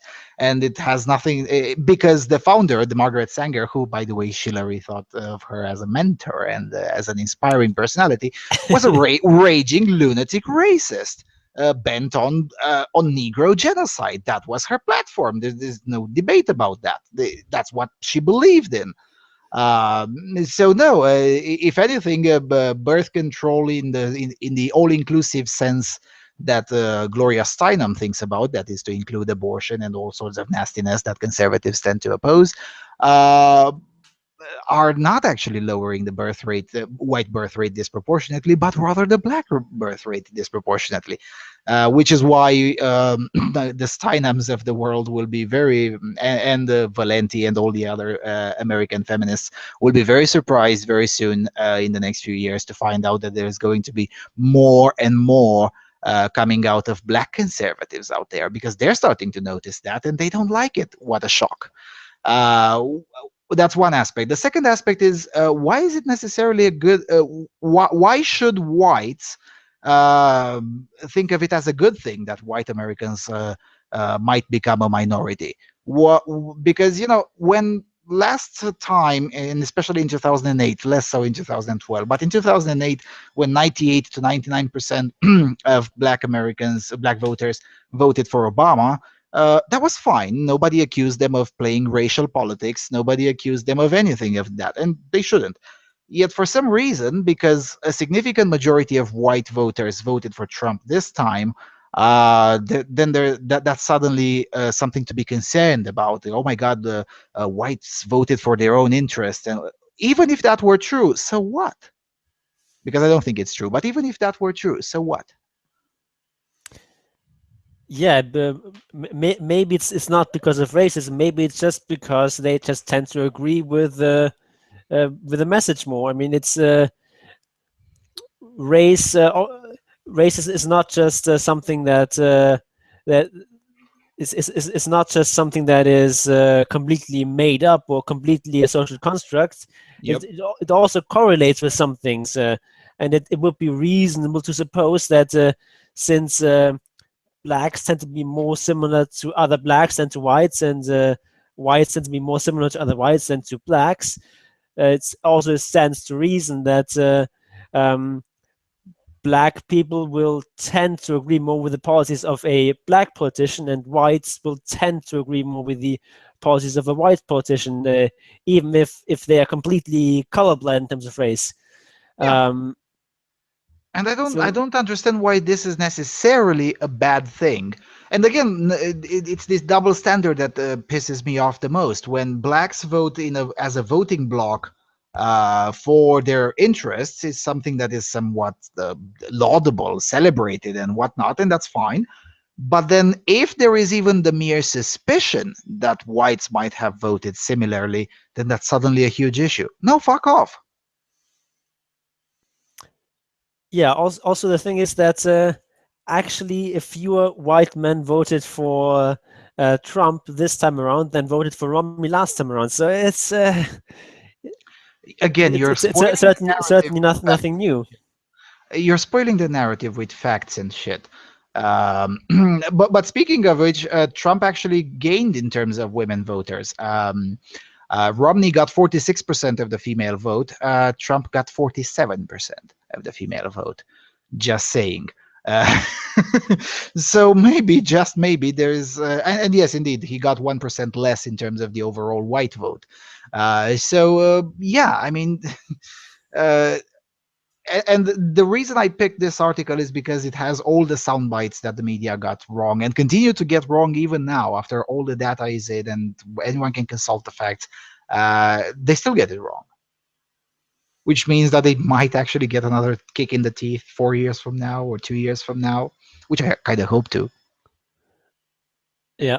Now, one thing she's actually kind of right about is that Donald Trump got lots of free exposure from the media. It was, of course, Yes. mostly negative reporting, but still, sort of the fact that all the despicable mainstream media people were so opposed to him actually kind of helped him. It wasn't the media's intent to help Trump, but it sort of worked out that way because all the respectable people were opposed to him. From your CNN to the New York Times to anywhere you look, everyone was opposed to Donald Trump, and all Virtue the signaling all over the place. yeah, Yeah. and all the living presidents repudiated him and so on. And for better or for worse, Americans tend to not like this kind of preaching, and they just tend to give you the middle finger when you put all this sort of holier than thou thing and you lay it on too thick. At some Mhm. point, people are just going to say, "Yeah, screw you! I'm going to vote for Trump." Yep, yep. But then again, this is not necessarily Trump's fault, and it was also another aspect that probably isn't happening very often in world politics in general, not just American politics. The universal name recognition. Both Hillary and Trump had a priori universal name recognition. It wasn't a climbing up the ladder like it's usually the case with other candidates, including with Obama. Obama didn't have universal name recognition when he started campaigning for himself in 2007 for the primaries. Reagan, the same thing. He didn't have universal name recognition. Um, both Clinton and Trump had universal name recognition right from the get-go. Everyone knew who these people were. So that probably played a little bit into the coverage that the media offered to both candidates. Because let's face it, Hillary got a lot of free coverage by the media as well. Maybe not necessarily 2 billion worth. Maybe it was less. Maybe it was more. I don't know. I don't know how they came up with that number. But nevertheless, I mean, both of them got a lot of free coverage by the media because of their universal name recognition. Yeah, but of course that is not enough, as Jeb Bush so aptly proved. And Yes. he was sort of hailed as the favorite in this crowded Republican field from the start, but just no one liked him. And Yes. it, Yes. it, it just Well, doesn't because matter how much coverage you get and how much you're talked up as a favorite if everyone just doesn't like you. And yeah, I mean, universal name recognition can be an advantage, but not necessarily it's not a sufficient condition by any means. yep, But nevertheless, as long as Jeb Bush was in the competition, he got disproportionate amount of coverage, even though he was trailing behind everyone else. I mean, until he announced that he's suspending his campaign, whatever, he's terminating his campaign, he was always getting more coverage than Rand Paul, for instance, even though Rand Paul was consistently polling above him like all the time. So even so, universal name recognition did help the Jeb Bush campaign. Now it just so happened that he was, well, not really popular with pretty much anyone. So so except there was, turtles, except except turtles. yeah, except yeah. Okay. There was one more thing that I wanted to say about this article, and then we could wrap this up. But I forgot what it was because I forgot I lost the Yeah, this thing. Oh, the next few years are going to be hell, and then links it to the paradigm of all violence and family violence. Come on, really? Uh, I mean, again, I need to remind everyone that Trump isn't a Muslim. Um, and again, if this guy had been so ridiculous and racist and whatnot, how come we never know about this? Even though he's been living his life in the public eye for what, 30 years now, 40 years, something like that. Uh, this is the guy who forced several golf clubs to desegregate when it was unpopular to be for that. This is the guy whose campaign was led entirely by a woman who did a tremendous job, huge job. He Um, helped bigly with the Help campaign. bigly, yeah. This is the guy who will probably have at least one gay dude in his cabinet. This is the guy who really doesn't give a flying toss about what demographic you belong to. If you can do the job and he thinks you can do the job, you'll get to do it. Yet for some reason, we suddenly get to learn how racist he is because he was talking with Billy Bush about grabbing them by the pussy. Give me a fucking break. Give me a fucking break. Yep. All right. Then I guess that's pretty much it. I genuinely enjoyed drinking the liberal tears of Gloria Steinem. Although I wouldn't call Gloria Steinem a liberal, but rather a raging lunatic far leftist, because liberals tend to be nice people. That's definitely not the case with Gloria Steinem.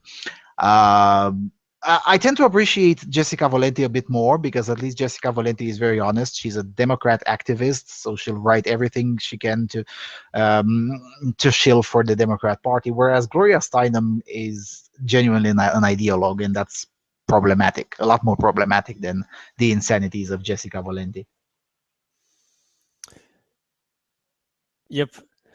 Also, just really quickly wanted to make a minor point.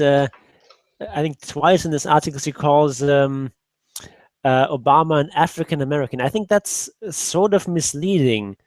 Uh, I mean, he has, of course, African ancestry. That's why he's black, or at least half black. Yeah. But he's in ethnic terms very, very different from what is commonly known as African Americans. So his ancestors were not slaves.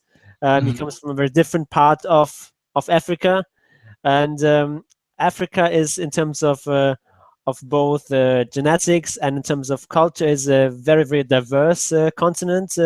So people Very, from very people good point. from different areas of Africa um, really are not very much like each other.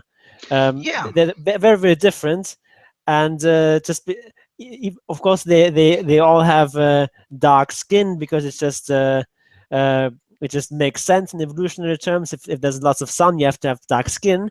Um, but in other ways, they're very, very different in terms of both biology and of course also in terms of culture. Especially So culture, yeah. A guy from Eritrea wouldn't be insta buddies with the guy from Zimbabwe. It's just not going to happen. And yeah, it's interesting that those of us on the quote unquote racist side, because nowadays if you disagree with affirmative action, you're a racist. Those of us on the quote unquote racist side tend to be far more aware of these things than the all inclusive tolerant left. It's very interesting to notice. yeah. I mean, Amazing. that's not a lot of diversity going on there. Um, Yeah. yeah, but Especially yeah, diversity of thought. That's dangerous. You can't have that. yeah. Okay, I think that about wraps it up. Yeah, that kind of does wrap it up. Will you be available next week? Because next week I'll still be available, still be Yes, around. I will be available, and next week probably is going to be more about Europe on the Voice of Yeah. Europe.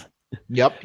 Um, Well, we did speak a lot about Europe this time too, but well, the event was of such nature, and it is consequential for us too. At least in terms of culturally speaking, it is consequential for Europe too. yeah, definitely. Okay, then I All right, think the only thing left for me to say is to advise you to take the red pill and see you next week. take the red pill. Goodbye, everyone.